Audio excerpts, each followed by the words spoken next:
guys, John here, another video. This video is going to be all about drop shotting. This is going to be a how-to masterclass where I'm going to get into everything such as the gear, rods, reels, the lines, main line, leader, terminal tackle like hooks, weights, leader length, and everything that I use in terms of baits, things that's made me successful on the drop shot. So I've been doing this for over 13 years. So I started drop shotting way back in 2012 when I got my first drop shot rod, which was a St. Croix Mojo Bass drop shot rod with a 2009 Shimano Stratic 3000 FI model. And I learned from there, from only having like a handful of weights, which were only the round ball 1/8 ounce, nose hooking 4.5-inch robo worms, because at that time, even now too, robo worms, especially in the 6-inch and different types of robo worm baits, are extremely scarce here in Canada. So as I was learning, I kind of got skunked like the first or second time I've used it. And then I put my trusty color on, which is Morning Dawn, and I was nose hooking, and I remember the hooks that I was using too back then. There was a Mustad. It was a finesse drop shot or drop shot split shot hook. It was a wide gap and it was red. And I had kind of like an angled line tie. So I learned the Palomar knot, did that. And I was using the round ball drop shot weights, which I started catching fish, but I noticed I was getting a lot of weeds, especially on my weight. So as I started fishing it more and more, I started adapting, getting different things, right? And now, with everything that I've learned from then, it became my staple technique, my bread and butter, and ultimately my favorite technique. I use two setups for drop shotting. So one setup is for weedless Texas rig setups, and then the other one is nose hooking. The way I rig it is still somewhat weedless. I would say about 90% weedless, which is still pretty good.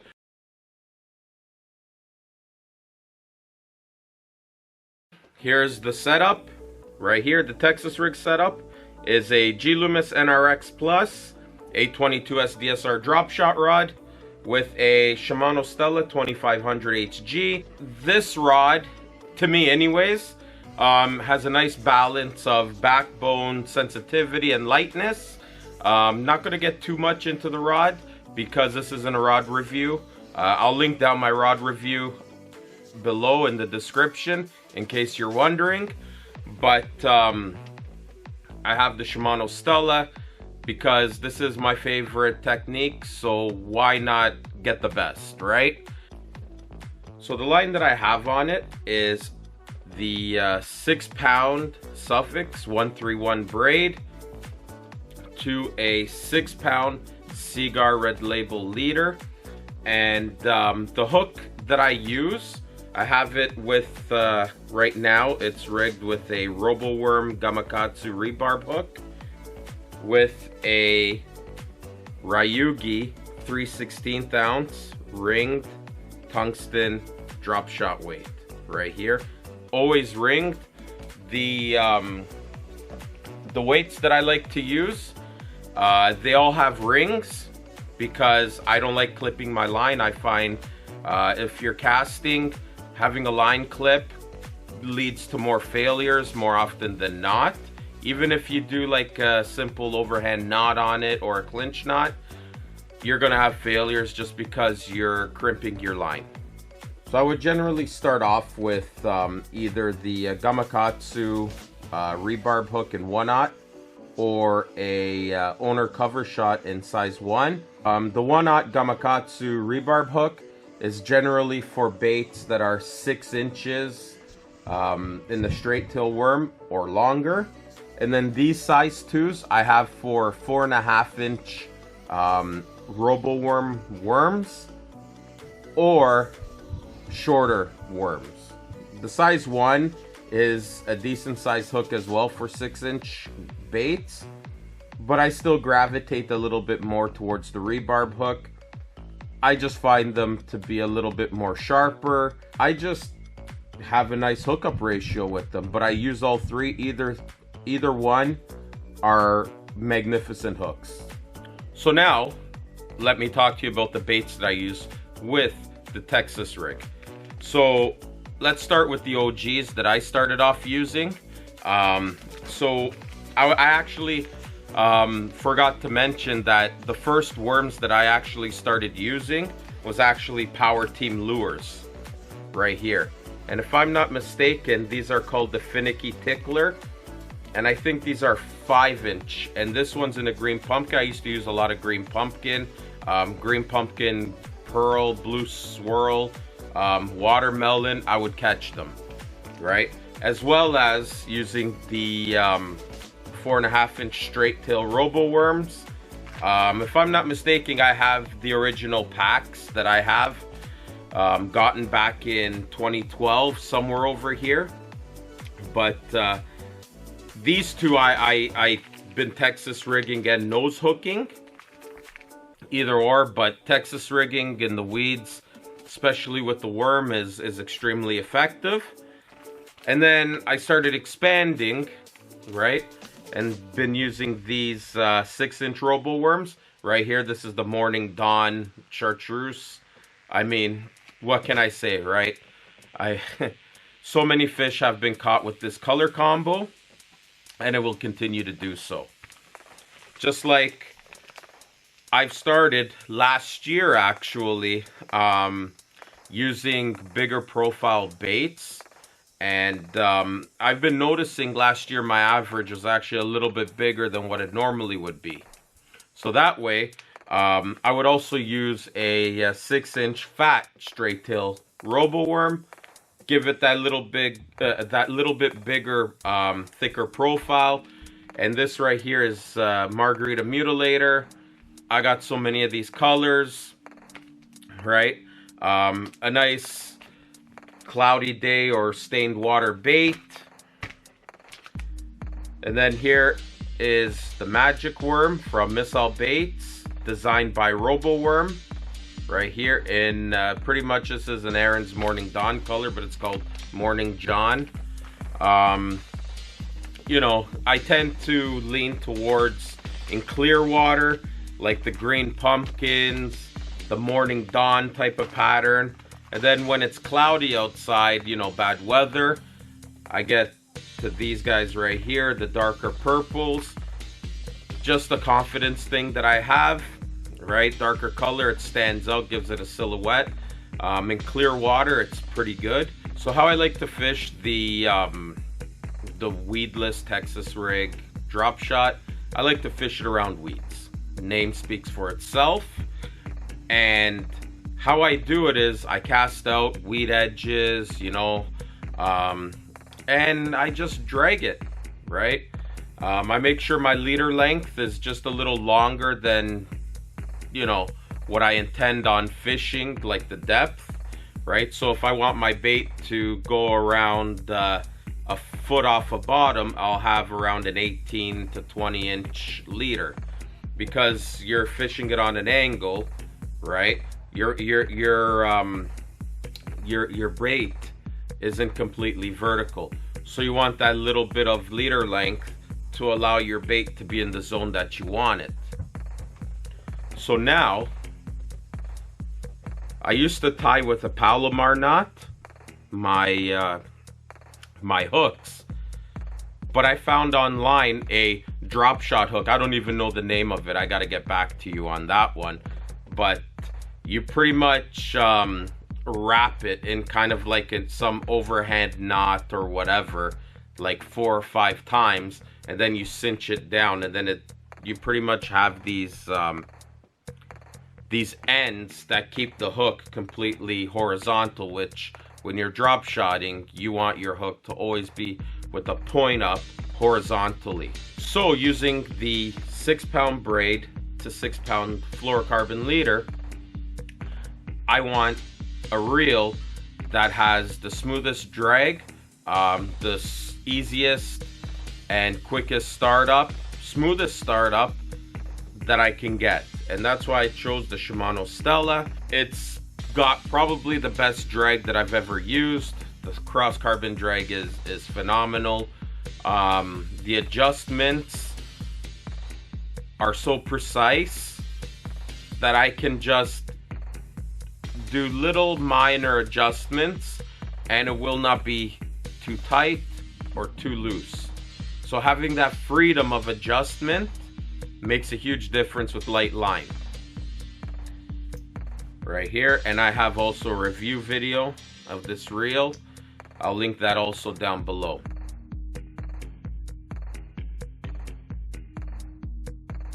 So next is my nose hooking setup. And right here for my nose hooking setup, I have a Megabass Destroyer P5. This one is the Landsat. It is a 3-power, line rating 4 to 12. And it is a little bit lighter in power than my G Loomis NRX Plus. And it's also got a fast action tip rather than an extra fast, and a slightly more parabolic bend to it. Because for nose hooking, I'm running much lighter wire hooks. I'm fishing it, it's a more finesse approach to this. And the reel that I have is a Shimano Vanquish. This is the 2019 C3000XG. I got high vis yellow Berkeley X5 6-pound braid to a, not sure if you could see this, but it's a Seagar Red Label 6-pound fluorocarbon leader. And the hook that I have on it right now is Owner Mosquito Light in 1/0 with a 1/8 ounce Ryugi ringed drop shot weight right here. Not sure why it's hanging like that, but I'll fix that after. And once again, this is my light setup. I even dropped my leader. I have 4-pound Seagar Abrazex to use this as well when I'm nose hooking. The hooks that I use right here. So the first set of hooks is a 1/0 Mosquito Light. You can do anything with it. Thicker headed baits, you can use that as well. Nose hooking, really easy, quick hook sets, extremely sharp. You don't really need to put the rod into them when you get a hit with these hooks. And then I have a size 1 over here when I want to go a little smaller. And then I'm going towards the JDM hooks, which is the Hayabusa right here. The WRM 961, it's considered finesse wacky, but you can see that it's wide open from the hook point to the eye. And the line tie is pretty straight. There's not really much of an angle to it, as you can see. But they're very light hooks as well. I've had a failure with the Hayabusa hooks. One time where my hook broke while I was using a 5-pound leader a few years ago, back in 2022. Great hooks. I can't find the 961s anymore. They now have the 962, which is a little bit heavier gauge, but I'm not too fond of that. I still prefer the Owner Mosquito Light over the 962. If I could find more of the 961, it'd be great. I like the nice wide gap. I get really good hook sets every single time. So I'll primarily use an 1/8 ounce weight. Unless I want to get it really far, then I'll go to a 3/16. But most of the time I'll be bouncing between a 1/8 and a 3/32 ounce weight. And everything just works together nice. It's a very nice setup to use nose hook baits. That with these light hooks, you want a rod that's gonna kind of lean into the fish, right? Bend, have that nice parabolic action. So when they start thrashing around, that your rod's acting like a shock absorber with it. So the baits that I use for nose hooking are mostly going to be minnow style baits, and this is one of the OGs that I started using. This is the Power Team Lures 3.6 inch JP Hammer Shad. JP means JP DeRose. JP DeRose used to be sponsored by these guys, and he used these all the time. JP, like I said, it's his name on it. And these were probably one of my first consistent nose hooking baits. They kind of got like a goby or sculpin type of shape to it. And then I started moving on as well with X-Zone baits. So I'd go between the 3.25 and the 4-inch. I started off using the 4-inch X-Zone Swammers. Slammer, sorry, it's a slammer, not a swammer. Swammer is the swim bait, but this is the slammer. And I still have some of the OG packaging of the slammers that I use. And now this is the Finesse Slammer, 3.25 inch, right? Fantastic bait. Caught a lot of fish there as well when I needed bites, especially late in the summer. And then I started expanding my arsenal a few years ago. I think it was like 2021 or 2022 with these guys, which is the RoboWorm 4-inch Sculpins. And these things get absolutely annihilated. And that's not even over exaggerating. These things just get smoked. Almost every color I own, I've caught fish with, which is pretty crazy. They do get bit pretty good, right? They got like a nice streamlined profile over here, streamlined profile. They look like a sculpin, and then, like I said, the best color, Morning Dawn. And then something that I'm trying for 2025 is these right here, the fuzzy dice baits. And that's my setup that I'm going to be using with these dice, because I know that they work and I know they catch big fish. And where I fish is extremely pressured, but not many people fish the drop shot there. Majority of the people, they either use live bait or stick worms, whether it's wacky rigged or Texas rigged. So I believe I have a clear advantage over there. And yeah, like something for me to look forward to is these guys right here. And I think my first time out when I use my nose hook setup will be with these, with the rubber dice. So the best thing to do if you want to use rubber dice, yeah, I know they're expensive, but they are pretty durable. I've done my research to know what I'm talking about.